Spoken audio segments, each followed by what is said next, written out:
Saudações em Cristo, meus irmãos, a paz do Senhor a todos. Estamos ao vivo no Facebook. Sejam bem-vindos a mais uma live, dando sequência à nossa série de estudos bíblicos que estamos fazendo a respeito do prólogo joanino. Estamos estudando os primeiros 18 versos do Evangelho de Jesus Cristo, escrito pelo apóstolo João. E até então nós temos estudado o Verbo de Deus, a mensagem de Deus que vindo ao mundo ilumina a todos. Nós falamos sobre o verbete logos, que falamos sobre o seu uso no tempo contemporâneo a João. Falamos sobre a eternidade do logos, que é descrita pelo apóstolo no primeiro verso, a divindade do logos, a pessoalidade do logos, o logos que é aquele que tudo criou, aquele que sem ele nada do que foi feito se fez, o logo em que a vida estava nele, a vida que era a luz dos homens, o logo que é a luz. Falamos também sobre um homem enviado por Deus, chamado por João o Batista, como conhecemos. E este homem, como dizemos, não era a verdadeira luz. O apóstolo João aponta para o Batista como aquele que deu testemunho da luz, aquele que veio ao mundo com a missão de preparar o caminho, como um trovão no deserto. Ele preparou o caminho para a vinda da verdadeira luz. E terminamos na última live, falamos sobre como nós somos lâmpadas que refletimos a luz genuína, anunciando a vida. E hoje nós vamos falar sobre a verdadeira luz que veio ao mundo, a luz genuína, né? E vamos para o texto, como sempre temos feito. Vamos ler o manuscrito joanino, capítulo 1 do Evangelho de Jesus Cristo, escrito pelo apóstolo João. A partir do primeiro versículo, diz assim a palavra de Deus: No início era o Verbo, e o Verbo estava voltado para Deus, e o Verbo era Deus. Ele estava no início voltado para Deus. Tudo foi feito por meio dele, e sem ele nada se fez do que foi feito. Nele estava a vida, e a vida era a luz dos homens. E a luz brilha nas trevas, e as trevas não a compreenderam. Houve um homem enviado por Deus, seu nome era João. Ele veio como testemunha para dar testemunho da luz, a fim de que todos crescem nele, por ele. Ele não era luz, mas devia dar testemunho da luz. O Verbo era a verdadeira luz, que, vindo ao mundo, ilumina todo homem. Lemos até aqui, até o versículo 10, até o versículo 9, lemos até o versículo 9, a saber, a verdadeira luz que, vinda ao mundo, ilumina todo homem. Na live de hoje nós vamos falar sobre a verdadeira luz, a genuína luz, que é Jesus Cristo, que ilumina todo homem, né? A verdadeira luz estava vindo ao mundo. E eu estou convencido aqui que há pelo menos duas esferas de atuação da luz, né? Se nós vamos ver, muitos teólogos falam de ainda mais esferas de atuação da luz, de várias maneiras para interpretar, mas pelo menos duas são mais aceitas.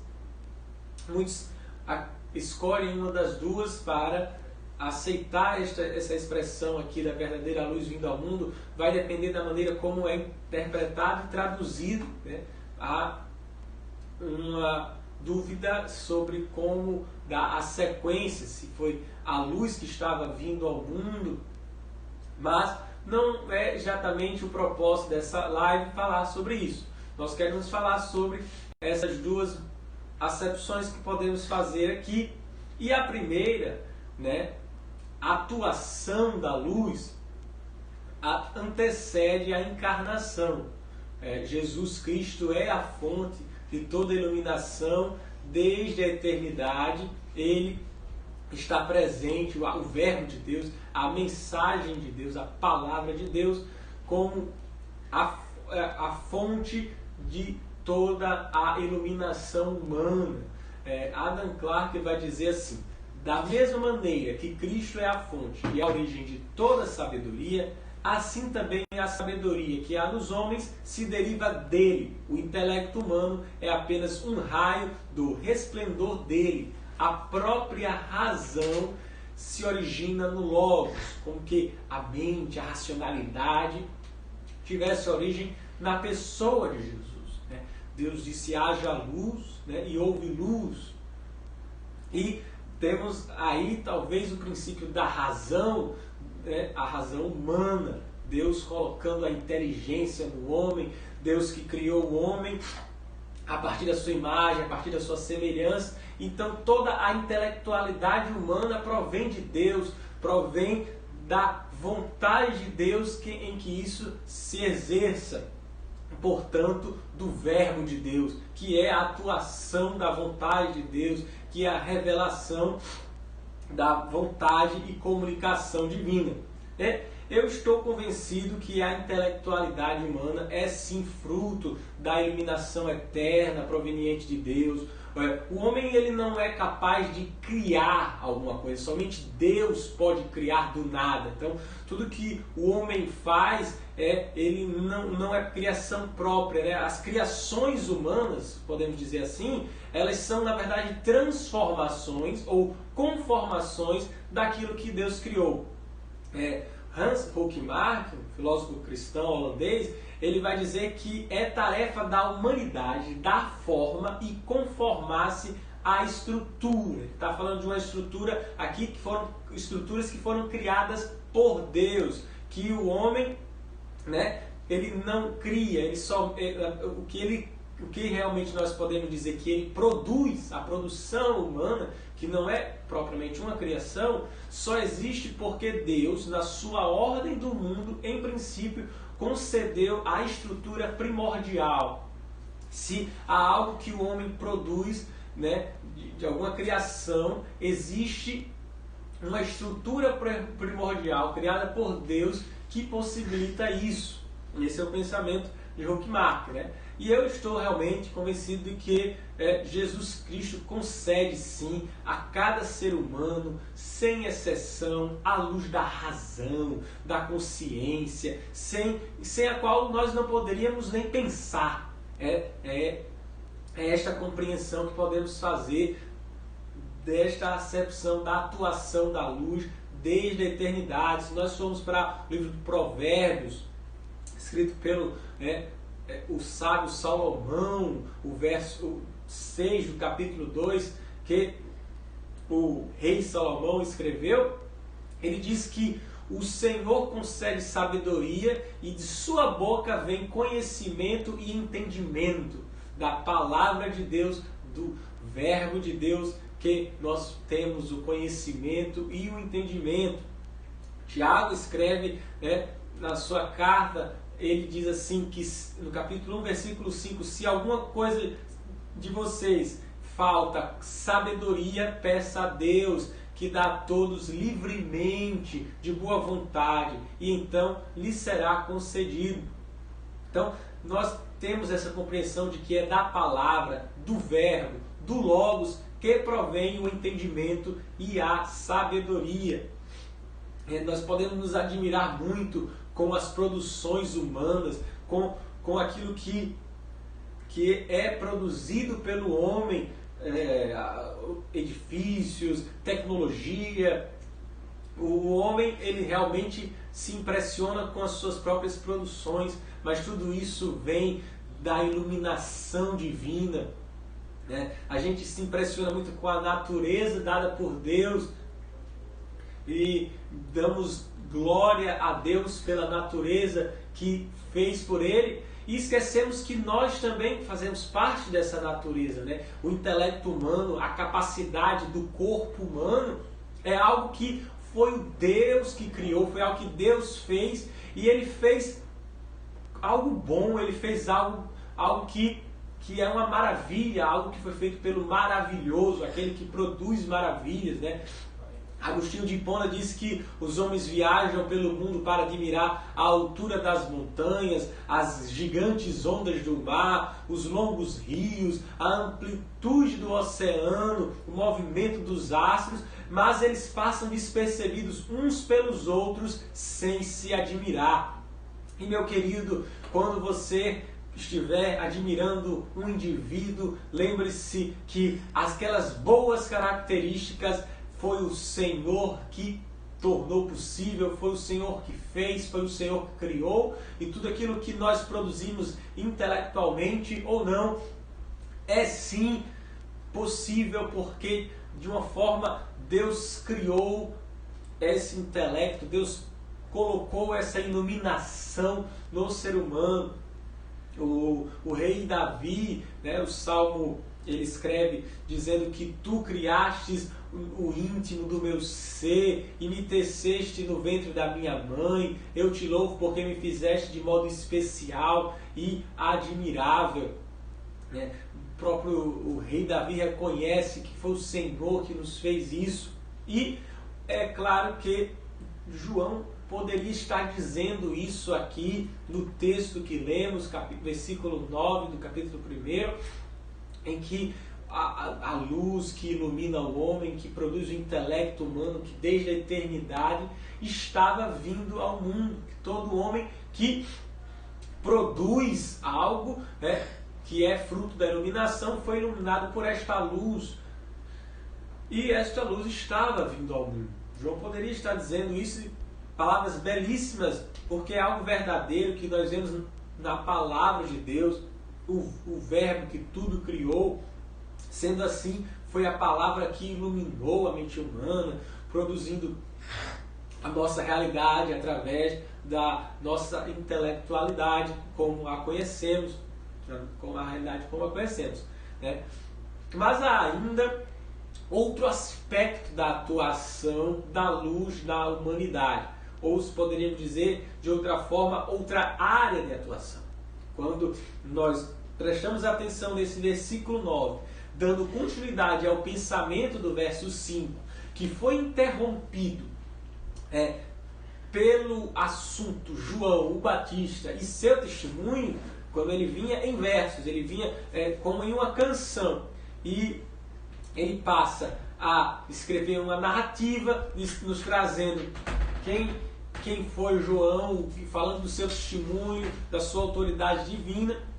Então nós vemos outra área de atuação da luz, né? A luz genuína que não pode ser engolida pelas trevas, que vindo ao mundo tornou possível para todo ser humano ser iluminado pela genuína luz, viver a verdadeira vida. É desta outra maneira de atuação, de outra área de atuação da verdadeira luz, que nós podemos ver neste verso, que a vinda do verbo trouxe luz genuína para o homem, para a humanidade, ou pelo menos a possibilidade para todos. Se o verbo desde o princípio ilumina a razão e a inteligência humana, a moralidade humana, né? Se nós formos pensar que todo homem tem dentro de si a moralidade, concebe a lei moral, uma lei intrínseca ao homem, isso vem de Deus que o ilumina, isso é algo que mostra e deixa de clara evidência a existência de Deus. E ao se revelar ao mundo a verdadeira luz, mostra que outra área de atuação, que é nos transformar até que possamos nos tornar na mesma essência, à semelhança de Cristo. Somos transformados para que, como espelho, possamos refletir a imagem de Cristo.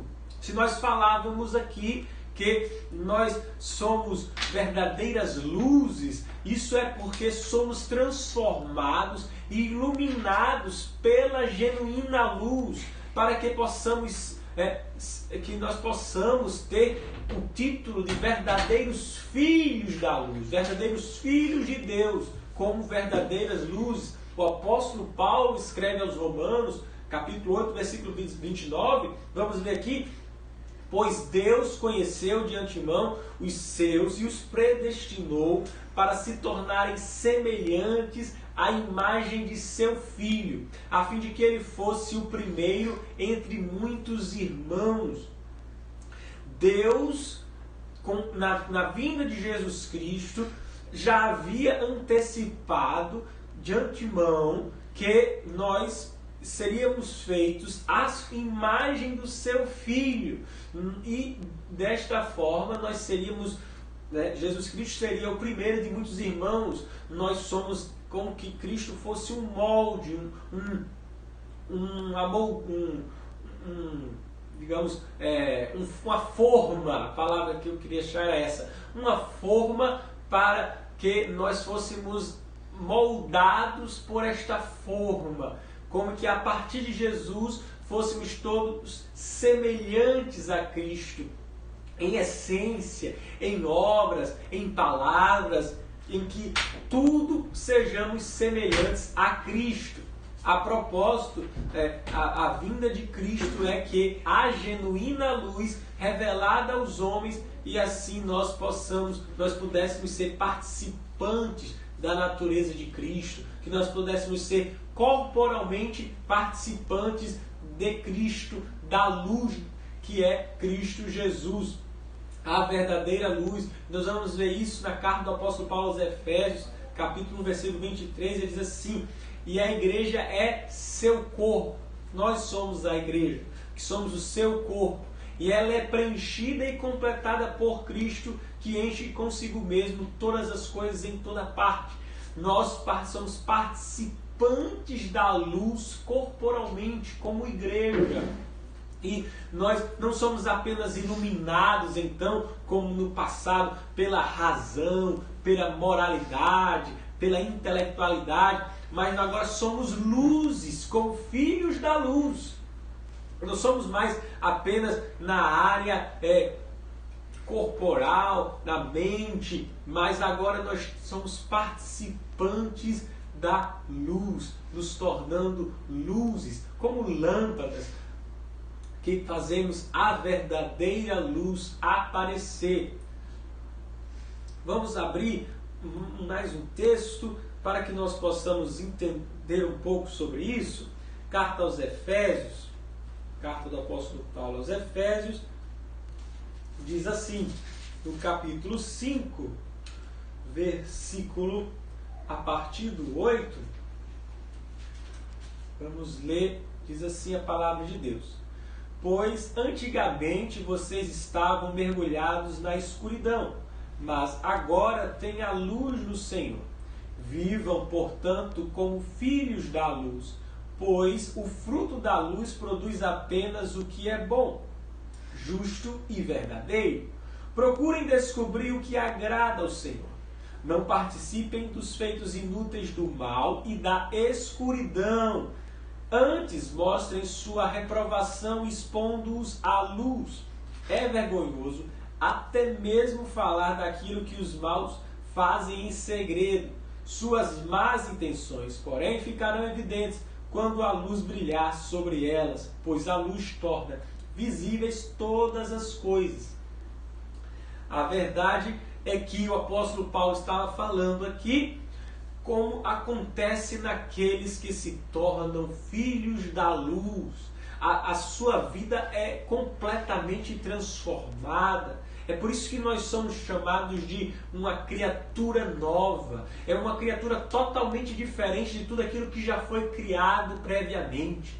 nada na criação humana, nem mesmo Adão, tem as características de um cristão que é transformado para ser a semelhança de Cristo, para ser a imagem de Cristo, para que possa então reconhecê-lo como seu Senhor em uma vida que as trevas são expostas. Aqueles que estão com seus feitos inúteis de maldade e trevas são expostos pela luz. A luz faz com que todas as coisas sejam visíveis. Então é vergonhoso para as trevas estar diante da luz. Então onde você está como luz do mundo, as trevas devem se envergonhar. Que o seu testemunho como verdadeiro cristão faça com que as trevas se envergonhem. A presença da luz faz com que as trevas sejam amedrontadas. As trevas não podem compreender, as trevas não aceitam, as trevas não permanecem diante da luz. Você pode acender uma pequena vela em um quarto totalmente escuro e como resultado você vai ter iluminação, porque mesmo que todo aquele ambiente escuro e apenas uma única vela consegue iluminar aquele ambiente. A verdade é que não há dualidade entre a luz e as trevas, porque são forças diferentes. A luz é muito superior, é infinitamente superior às trevas, e a presença de você como luz do mundo, em meio a esse mundo caótico de trevas, fará com que a verdadeira luz seja vista. Que a sua presença, onde quer que você esteja, se é na sua casa, onde você é a única luz a brilhar, se é no trabalho, se é na escola, na faculdade, onde quer que seja, que a sua presença incomode as trevas, que as trevas não prevaleçam, porque você é a luz do mundo. A sua luz deve brilhar e as pessoas verão a presença da palavra de Deus, do verbo de Deus, da mensagem de Deus se revelando através da sua vida, porque é isto que a luz faz, mostrar a presença da palavra de Deus, que nos mostra que podemos viver uma vida de amizade com Deus. É esta a função da luz. Como verdadeiros filhos da luz, somos uma criatura que podemos fazer com que as pessoas vejam que é possível sim se relacionar com Deus, é possível sim ter amizade com Deus. Esta é a função da luz, fazer com que as pessoas vejam que é possível ter vida plena, vida abundante, isto é, um relacionamento de amizade com Deus. E nós agora somos transformados por esta luz que veio ao mundo para que nós pudéssemos sim estarmos iluminados e então refletirmos a sua luz, onde agora as trevas não podem mais nos conter, não podem nos compreender, porque somos luzes, somos a luz do mundo. É este o testemunho que temos para hoje. Vamos finalizar com uma oração agradecendo a Deus por mais da sua revelação, por mais da revelação da sua palavra. Senhor Deus, estamos em Tua presença agora, te agradecendo por esta oportunidade que tivemos de ouvir a Tua voz, de ouvir a Tua palavra, Senhor, em que te revelaste a nós, em que podemos, Senhor, então contemplar-te, ouvindo, Senhor, a Tua revelação. Nós podemos, Senhor, então, aqui juntos, estarmos com os rostos desvendados, com os olhos abertos, contemplando a Tua luz, vendo, Senhor, a Tua verdadeira e genuína luz que veio ao mundo, Jesus Cristo, que revela, Senhor, revela-nos, Senhor, a possibilidade de termos um relacionamento contigo, de termos amizade contigo, Senhor, que nós possamos verdadeiramente estarmos abrigados em Ti, Senhor, que nós possamos ter a verdadeira amizade contigo, Pai. Que os teus filhos possam, Senhor, estar instruídos a viver em um relacionamento contigo, conversando, Senhor, se aproximando cada vez mais de ti, da tua palavra, ouvindo a tua voz, Senhor. Pai, desde já te agradecemos por todas estas coisas, em nome de Jesus. Amém, amém, amém. Na próxima live, nós vamos estar trazendo sobre o verbo que estava no mundo, mas foi rejeitado, né? E no que isso implicou, né? Isso possibilitou que homens comuns fossem feitos filhos de Deus. Todos aqueles que creem em seu nome. A paz do Senhor e até a próxima. Que Deus vos abençoe.